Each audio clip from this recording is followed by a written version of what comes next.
Awakening Your Everyday Wisdom, Artificial Intelligence, Part B. What can we do about it? Well, there are some things that you can do to protect your private information, and some of them may not even be practical in the world that we have today. I'm going to throw them out there just for food for thought. So one is use cash whenever possible. I did hear another fearful thing that if AI gets in control, they can make cash illegal. And the only way that you could do any transactions would be through your computer or through your the banking system. Another little fear. I didn't mean to go into fear. This is supposed to be solutions. So let me go on. Don't use your cell phone for sensitive communications. And please be discreet with your selfies.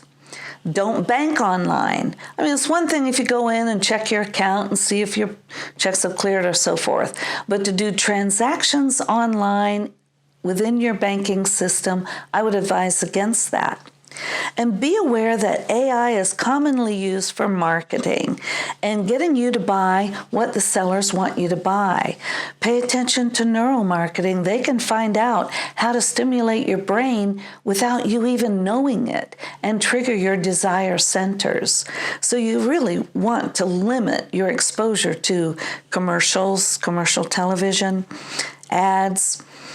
And when you're using social media, be selective about the videos that you watch, the video clips, and photos that you click on. All of your interests may be categorized into a great big AI database. That's where these algorithms come from. I try to confuse the AI database by looking up all kinds of wild topics, so they can't figure out what is my interest in life. I'm interested in everything. And be selective about what you post on social media. Remember, you cannot erase that. You can't go back and change it a year later when you've maybe discovered more information. Even me with these videos, I might be saying things today that I wish I could change, but they're going to be out there in the world.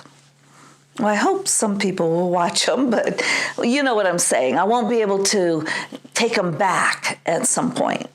And when you're doing research online, you might even select topics that you're not even interested in to confuse your algorithm or your profile. When you watch movies through YouTube, Netflix, Amazon Prime, all kinds of things, make selections that don't necessarily fit with your preferences. You don't have to watch the whole thing, maybe watch a little bit of it and then switch to the end, but just to keep you from being figured out. I don't know if it's possible. And limit your screen time. I know that's been advised in a lot of ways, not only for this talk, but for your own health, for the sake of your eyes and your brain. Limit your screen time. And for your children too. You might even want to cover the webcams on your computer, your smart TVs, your cell phones. All of these webcams are taking pictures of you. I understand. You aren't the initiator of whether you're being photographed or not. Now, I can't verify that for you right now, but you might be able to research it and find out if that's true. I've just heard about it. And refrain from purchasing the next greatest version of AI. I know that may be impossible, but if you want to go out and buy a little Sophia robot for your kids, really think about it. It might not be necessary, even though it's probably really cool. And there are a lot of things that are probably really cool that you don't need to have invading your privacy.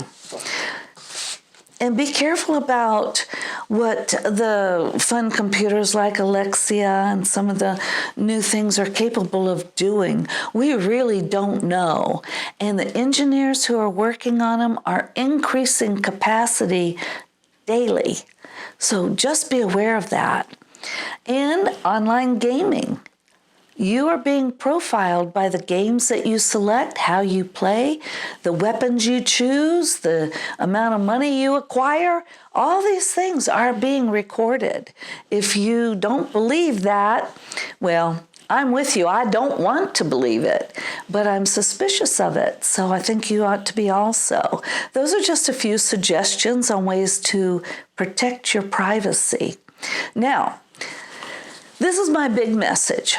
How to maintain your sanity and your spirituality in a world that is changing so quickly we can't even fathom it. How do you do that? Well, everybody knows, if you've watched any of my videos, I always say meditate and pray. Those are the first two because it connects you with that part of you that is spirit, indestructible. So that's my biggie. But you need to, if you want to, I don't mean this as a should, but if you can, clarify your spiritual values and stick to them.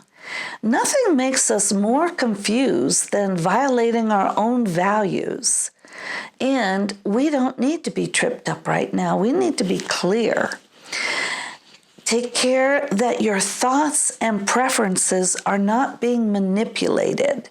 One way to do that is through journaling. I highly recommend it. It gives you a chance to kind of spell out in slow motion what's going on in your mind, what your concerns are, what your hopes and dreams are, what your solutions are. And so when you're writing this stuff out, even though it takes time, it's very helpful to keep you sane and balanced. So I really recommend it. And return to your roots and the innocence of childhood as often as possible. You know, I say there's no power in the past, but there can be a lot of joy in memories and a lot of pain in memories too.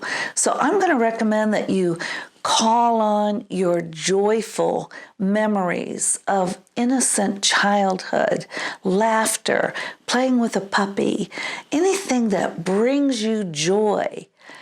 It doesn't have to be in the current moment. It can be in a memory. So I say seek joy in many places. Happiness is the whole reason for life anyhow. And if that's about to be taken away from us, we have to recreate our own. So connect with humans. Talk to people, build a circle of support, get this AI conversation going among your friends, and talk about, well, what could you do to back each other up if things start going pretty crazy? And sit down to dinner with your family. These are grounding things. These are things that help us stay human and stay spiritual.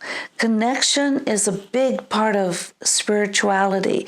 Communicating with not only your inner self, your everyday wisdom, your friends, your family, communicating with your creator, communicating with nature.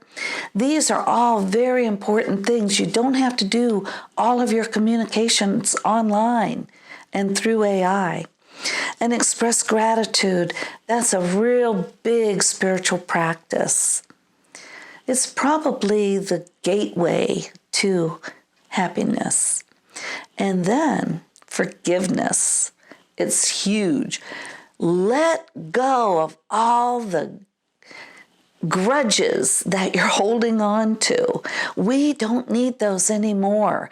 We've got bigger problems to tackle here, and we need to be ready. So let go of the old stuff, clear them out, have conversations that are capable of healing rifts. And refrain from impulse buying. Remember, you're being set up for it. And educate yourself, stay abreast on technology, what's happening. And if you can, go out to the country. That's a great way to settle the mind and to connect with your everyday wisdom and a source that is not accessible to AI. I think AI does not have the possibility of becoming spiritual. I hope I'm wrong, but I don't think that it does, and I'll tell you why. Because spirituality across the whole spectrum of humanity, there's no such thing as spirituality on a global basis, even though I believe that we're all spiritual beings. Most of us don't recognize it, and we don't nurture our spirituality. We might even take it for granted. So I'm recommending that we do everything we can, whether it's through our religious practices, whether it's through communication or yoga or meditation.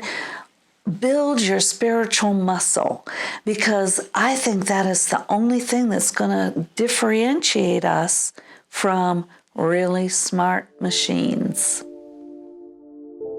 Thank you for listening and participating in this video. If you'd like to chat, here's my email address. Feel free to contact me. I'm here to provide support. And please like, share, comment, subscribe.